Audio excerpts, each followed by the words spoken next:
Read beyond the headlines about Paris this morning, and in many newspapers you can find this, a special section saluting 100 years of the funnies. Rita Braver takes a look.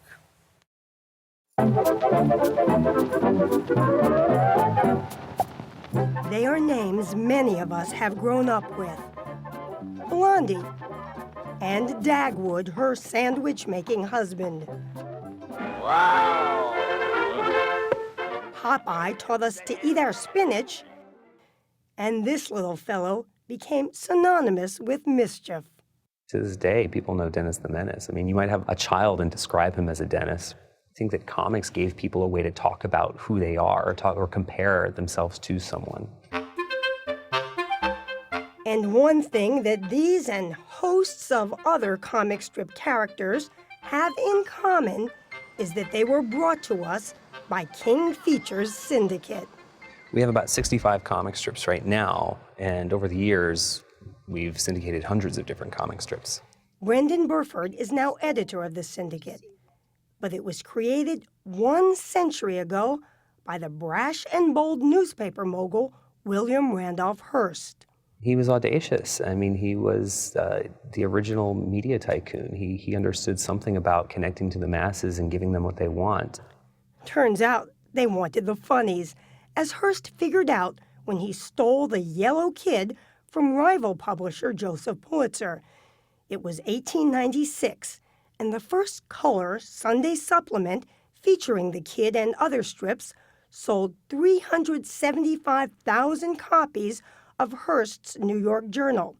He realized he could get a group of newspapers to share the costs of hiring a stable of comic strip artists. He said, I can collect these and send them out to the world, essentially. And he did that. Come on, Uncle Max. Give me a lift.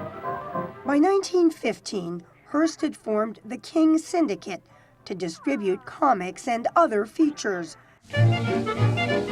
There were existing syndicates, but King became, well, the king, and still is, with comic strips now published in 2,800 newspapers in more than 70 countries. Some, like Flash Gordon, have become screen stars too. Save yourself, Flash. You'll be burned to a cinder. The game's lost, Ming. Stop your attack on Earth and I'll spare your life. And like Flash Gordon, many comics have been drawn by a series of artists over the years. But the strip with the longest continuous run in history, drawn by one artist, is Beetle Bailey, that slothful, perpetual private. You were in the military. Were you as big a goof-off in Goldbrick as Beetle Bailey? Where do you think I get the inspiration? And lazy. I was always taking a nap. I don't care where I was. At age 92, Mort Walker has been drawing Beetle and his cohorts at Camp Swampy for 65 years. Why do you think people are still reading the strip? Well, what I like to think is that I keep coming up with things that make them laugh. Today, his sons Brian and Greg work with him on both Beetle Bailey and a strip Walker co-created in 1954 called High and Lois. It was kind of about our family. I could see things that happened in our family life would end up in the comic strip. Today's comic strips must reflect the past and the present. So is that hard, walking that line? It can be. There's always changes. Everybody's got a cell phone now and computers and all that. In the future, do you think all comic strips will be online and not really in newspapers? Well, you know, I've always had a very agnostic attitude about this. Wherever they might want to digest this stuff is where we're going to be. And at the recent Comic-Con in Manhattan, drawing legions of youthful fans, King Features artists were busy autographing a new book celebrating the Syndicate's centennial.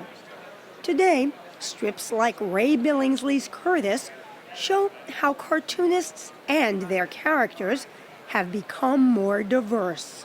This hasn't actually been an industry where there's been a lot of inclusion. But above all, it's really only the quality of the comic strips that can keep readers coming back for the next 100 years.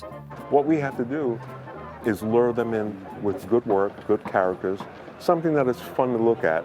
Not always humor, but things to make people think and to feel.